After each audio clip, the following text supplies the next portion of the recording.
প্রাণলী চিত্রিংস প্রবাসের সংবাদ। কাতার, কুয়েত এবং সৌদি আরবের দাম্মাম প্রতিনিধিদের পাঠানো তথ্যচিত্রে প্রবাসের সংবাদ জানাচ্ছেন ইমরুল হাসান।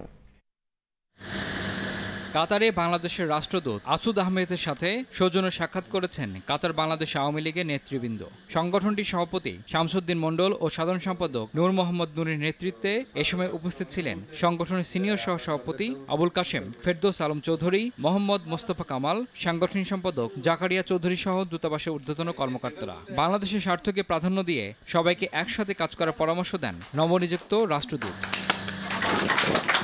জাতীয়তাবাদী যুবদলের ৩৭তম প্রতিষ্ঠাবার্ষিকী উপলক্ষে আলোচনা সভা ও দোয়া মাহফিল করেছে সৌদি আরব আল হাসা যুবদল কেন্দ্রীয় কমিটি। স্থানীয় হোটেলে সংগঠনের সভাপতি রফিকুল ইসলামের সভাপতিত্বে প্রধান অতিথি ছিলেন সংগঠনটির সভাপতি শফিউল্লাহ বাচ্চু। আলাউদ্দিন আলীর সঞ্চালনায় বিশেষ অতিথি হিসেবে বক্তব্য রাখেন আব্দুল ওয়াদুদ কামরুল, মোহাম্মদ আলমগীর, জাহাঙ্গীর খান সহ অনেকেই। বক্তারা এ সময় অবিলম্বে বিএনপি নেতাদের মুক্তির দাবি জানান।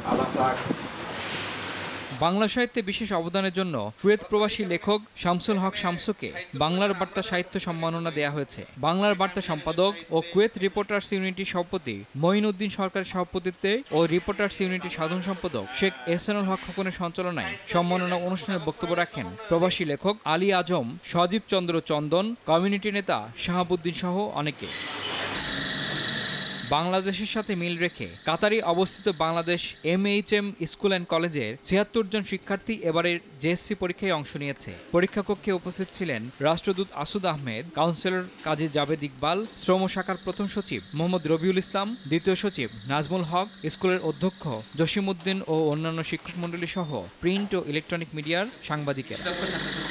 ইমরুল হাসান, RTV।